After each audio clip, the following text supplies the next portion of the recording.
UFC Fight Night Vegas 49, Makhachev versus Green takes place this weekend, and I'm going to go through the entire card, starting with the early prelims, ending with the main events, giving my prediction and breakdown for every single fight on the card, starting with the early prelim opener of Victor Altimirano versus Carlos Hernandez, both guys in very similar positions of their career, both making their debut from the Contender Series, where they both won their fights by split decision in both very, very close fights that they had on the Contender Series, but of course, because we need some talent in the lower weight classes, they get through anyway, even if they did get a split decision. But either way, very good matchup here early on the card. I'm going to go with Victor Altimirano here. I think they're both very good.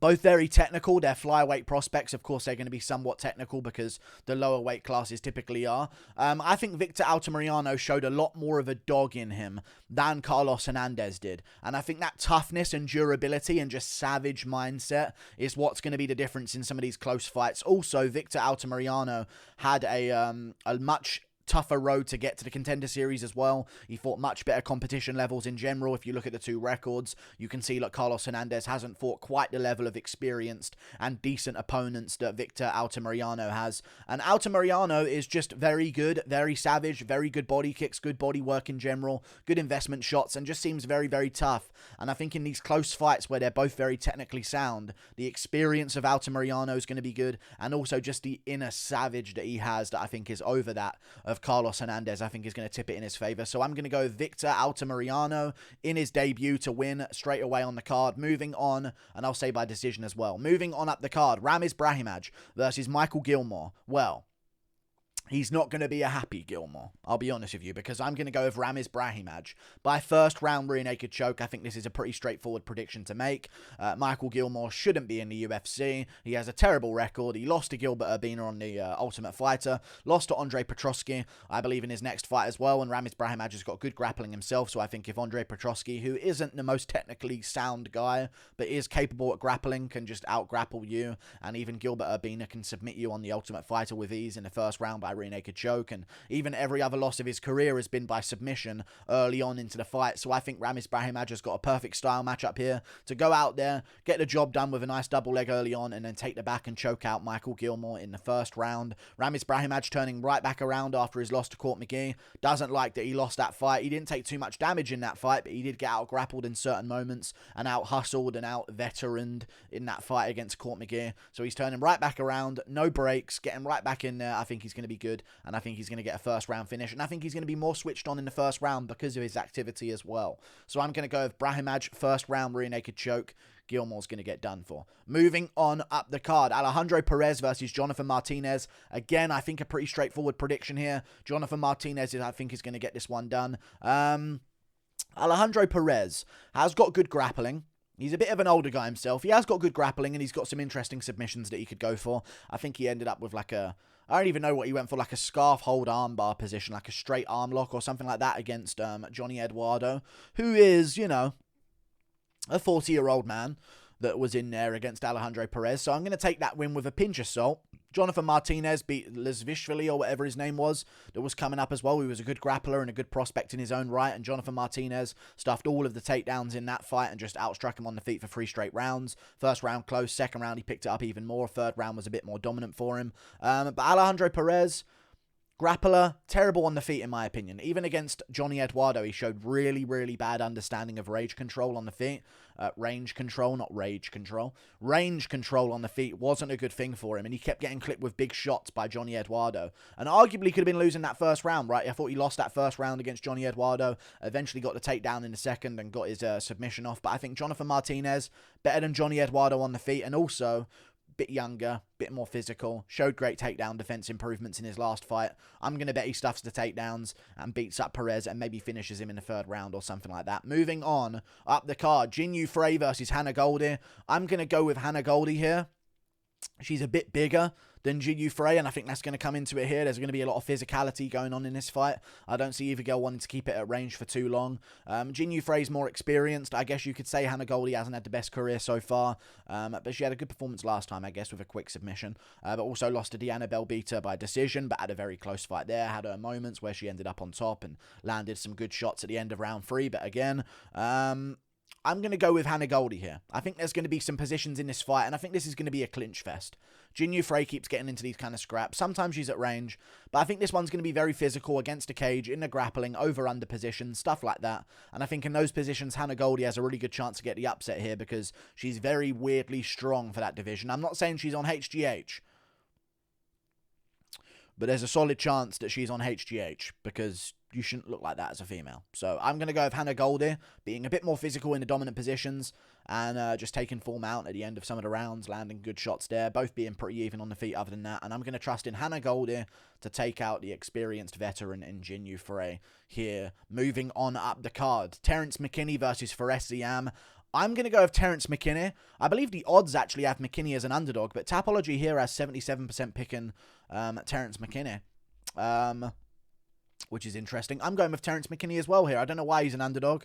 I guess because there's less known about him than there is for Ziam. We've seen Ziam a couple of times in the cage already against guys like Luigi Vendramini, but when he first beat Luigi Vendramini, I was like, wow, that's a really good win. Now that I'm looking back at Luigi Vendramini's career, it doesn't seem like that great of a win, let's just say. So I'm going to trust in Terrance McKinney here. I think they're both pretty good on the feet. Ziam's got good takedown defense and good grappling in his own right, but I think they're going to cancel each other out. I don't see Terrance McKinney going for a strong grappling-heavy game plan, but I think if the two of them were to grapple with each other, I'd say Terrance McKinney's probably got a bit of an advantage there. And I just think if they're both quite even on the feet in all areas, and they're both technical, I think McKinney's got a big power difference. Ziam doesn't have power in his hands, and I think in a fight that's this close and this technical and this sort of evenly matched, I think the power of Terrance McKinney and the speed of Terrance McKinney, at least early, can add some stuff into the fight that will change it as the fight goes on, or he could get an early finish. Maybe there's an early finish here, but even still, I can see him dropping Ziam in one of the rounds, and Ziam being a bit more gun-shy as the fight goes on, and I just think that McKinney has that sort of fight-changing power within the fight, whereas Ziam's going to have to really break down McKinney if he wants to do some damage to him. So I'm going to go with Terrance McKinney, either dropping Ziam to a decision win or winning by first round KO. We'll see later on, closer to the fights, I guess. Moving on up the card, Josiane Nunes versus Pascual. I'm going to go with Josiane Nunes. It's unfair that they're letting this absolute lab experiment destroy people.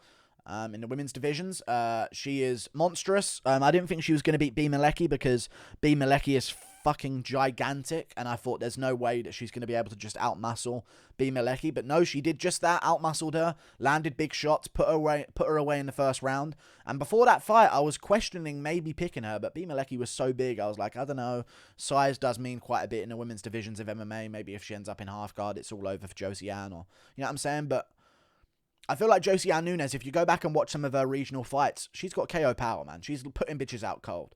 And that's not what you see normally in the regional scene of MMA. So I think this is a very unfortunate matching. Pascual's good. She's beat a couple of decent girls. Not at the level of Josiane Nunes, in my opinion. And I think Josiane Nunes is going to go out there, land the KO blow early, and get a first round finish here. Pascual's been TKO'd before in her career by ground and pound in the second. I'm going to trust in Josiane Nunes to get a first round KO with those brutal man hands. Moving on up the card, Ignacio Bahamondes versus Rong. I'm going to go with Ignacio Bahamondes here. Both guys are very interesting to look out for, but I think Ignacio Bahamondes has a bit more potential than Rong. Rong is extremely experienced for his age, but his last fight was against Brandon Jenkins. That doesn't really tell me how great you are. And also Rodrigo Vargas handled him pretty well in their fight. And if you don't know, Rodrigo Vargas, I believe, is the next opponent for Paddy Pimblett. And he's not the best fighter. So I feel like, you know, John McDessie is a very experienced veteran. And he's very good. Like, he's still very technical, trains at a good gym. He got beat by a wheel kick by Lando Venata. But other than that, he's had some pretty decent results in his career. So I'm going to trust that Ignacio Bahamondes being... I think he has more potential here. He's had a lot of losses in his career. Rong Zhu's had a lot of losses as well, but they're both young in the game, so it's like you're going to have these losses because they don't quite have the experience. But I think Ignacio Bahamondes, there's a bit more of a ceiling for him. He looked really good against Roosevelt Roberts, and I think he's probably going to edge out a war of a decision against Rong Zhu by like a 29-28 decision. Even against Ignacio Bahamondes, I was still somewhat impressed.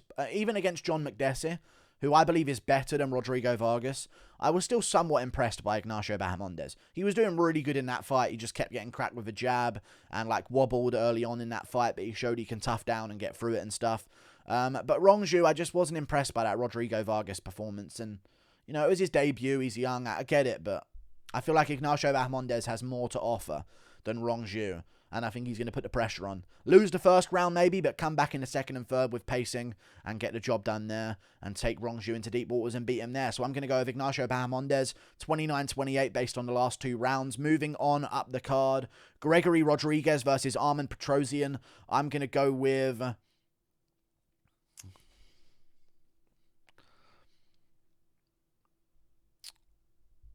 Arman Petrosyan.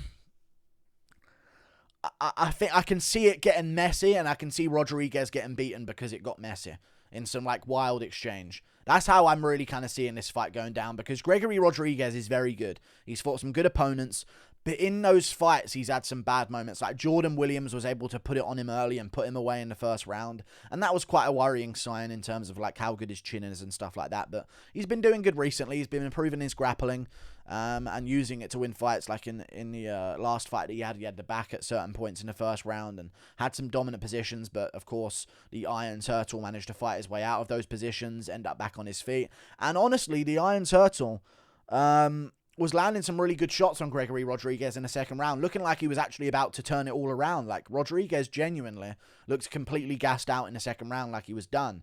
And Park Yun-yong, I believe his name was landing big shots all over him in round 2, piecing him apart. But then all of a sudden, Gregory Rodrigues lands one good counter hook, and down goes Park Yun-yong. So he has got that power to switch things around, but I think if it gets messy against a cage, I can see Arman Petrosyan whipping up a head kick, and that's the difference between him and Park Yun-yong. Yun-yong's just 1-2, 1-2, 1-2, but Petrosyan's like headshot, body shot, head kick afterwards. Like, he just mixes it up well when they're in the pocket, getting a bit crazy. So I think after showing good takedown defense in his Contender Series fight and showing a good ability to stay calm in bad positions and work his way out of them, I think it'll be a very high-paced early round with a lot of grappling attempts from Gregory Rodrigues, and I think it'll be a bit scrappy going into the second, and then Petrosyan's going to make a comeback and land like a KO blow in the second round once things start to slow down and Rodrigues starts to gas a bit. Moving on up the card, Arman Tsarukyan versus Yoel Alvarez.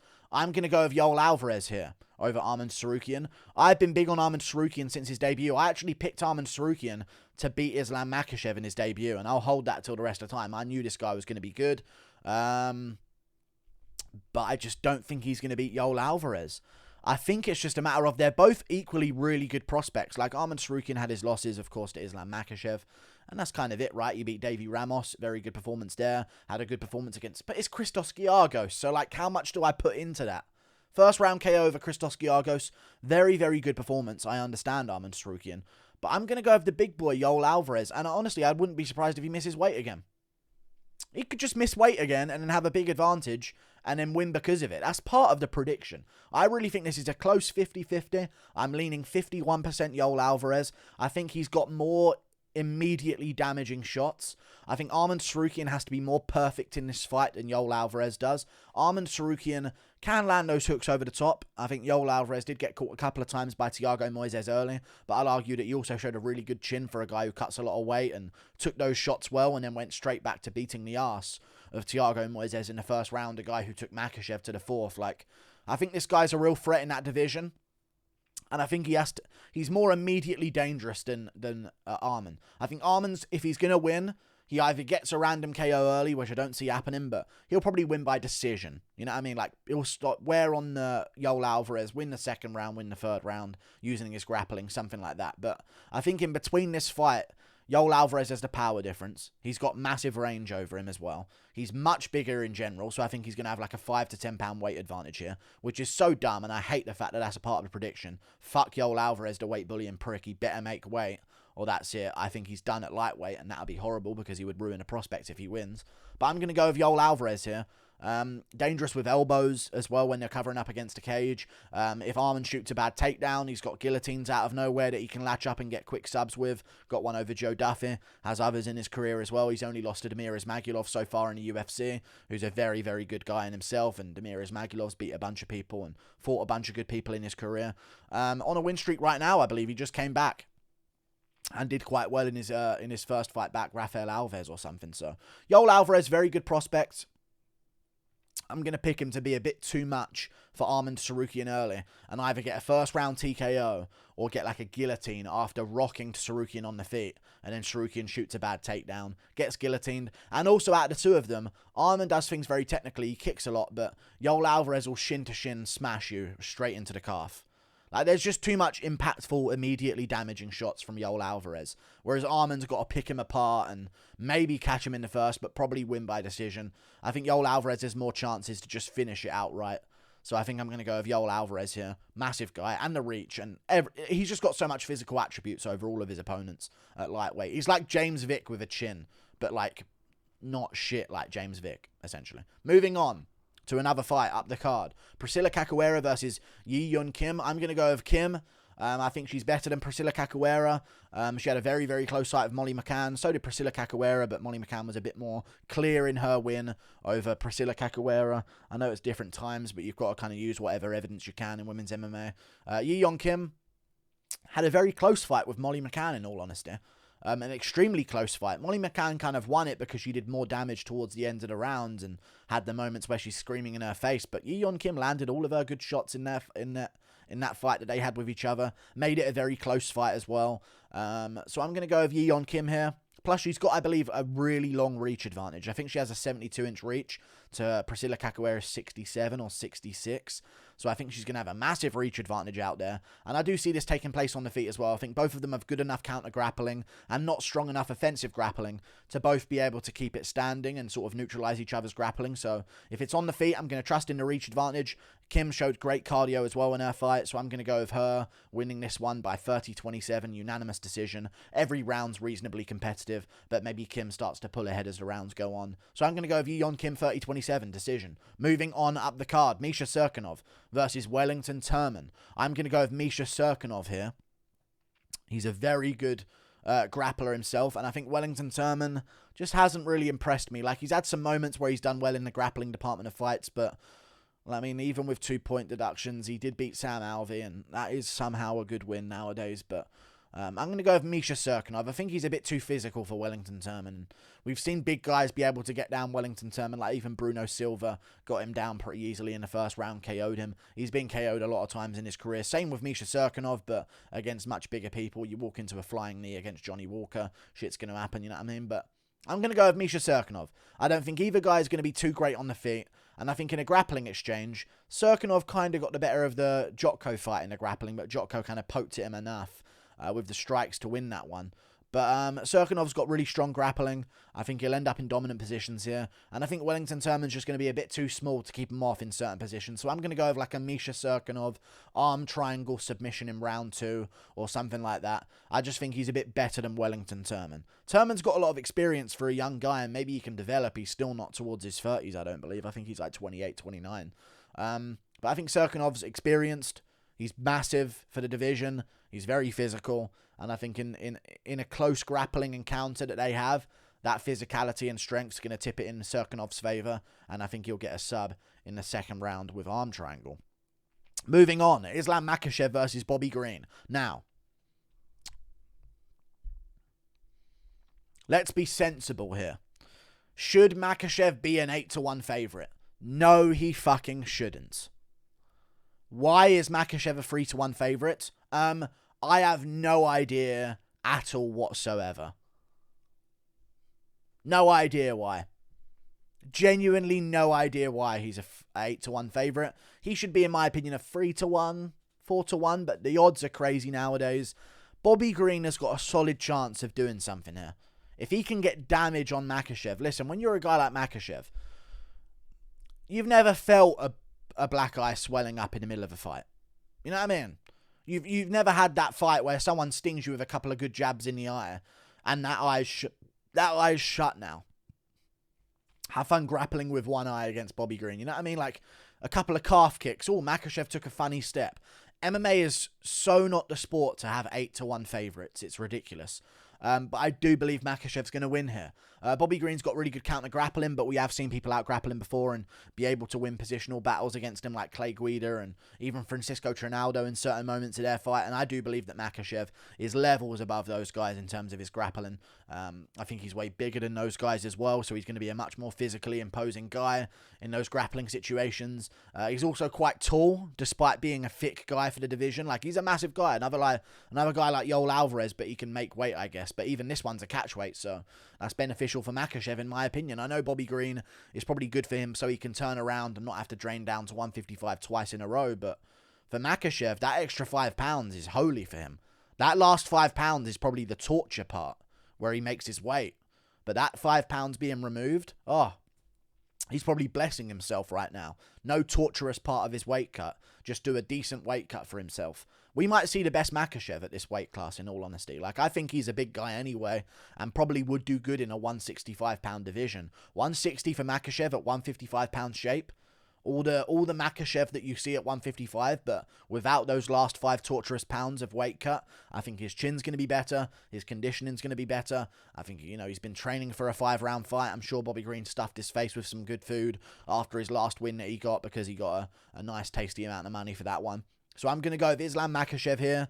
I think his grappling is too good. I think stand-up-wise, Green might get the better of some things. And maybe Green does win the first round or something like that. But I think Green's cardio and his effectiveness, you see his volume massively lower when someone wants to take him to the ground. You watch a fight with Nasrat Akparast, Bobby Green's tuning him up for 3 straight rounds, pop, over and over again, as many punches as he wants. He doesn't gas out.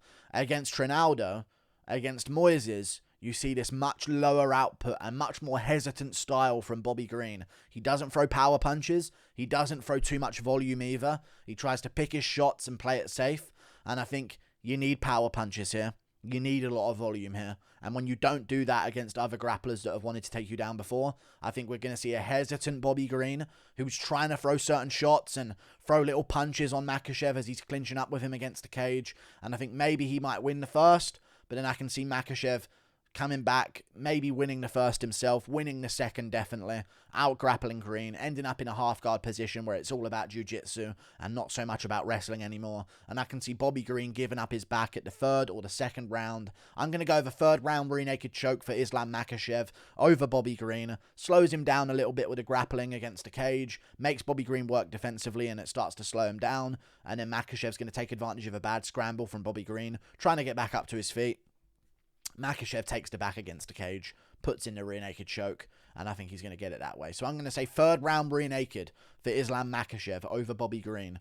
But I look forward to seeing what Green can do, because it's going to be fun to see the chance of an upset. And also it's going to be fun just to see Islam Makhachev tested in some way whatsoever, because let's not forget, this guy hasn't really been tested too much in his career. So I'm saying, like, if Bobby Green does land some good jabs and good twos and stuff like that, this fight could get very interesting.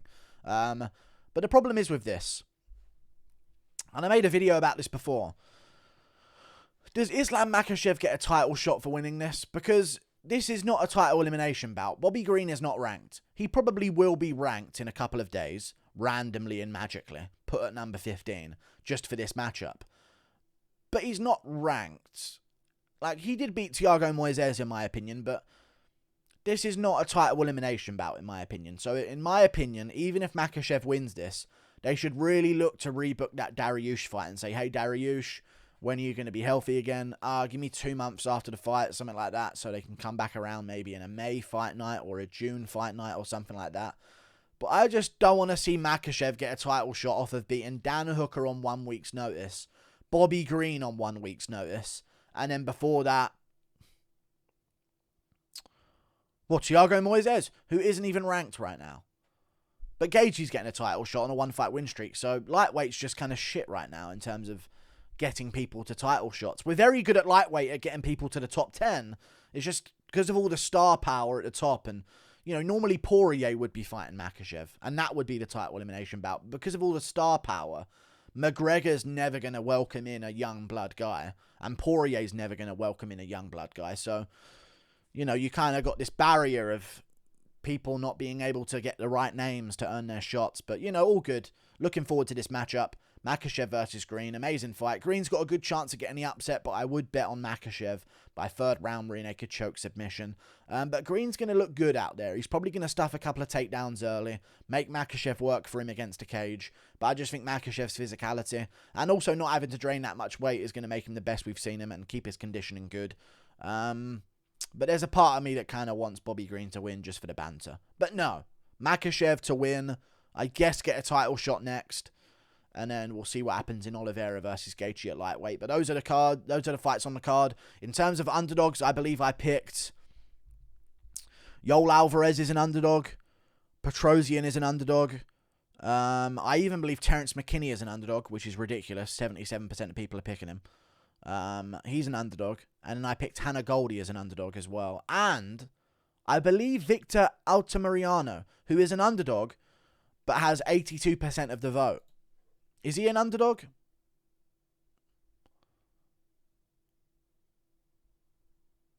Please? Where are you? Why are you nowhere to be seen? No, he is. He's a slight underdog with 88% of the vote, so pay attention to that. I think he's going to win as well. I think that's a bit of silly odds making, in my opinion. Like and subscribe. Thank you for watching. Click that button up there. Toodle pip. I'll see you later. Goodbye. See you later.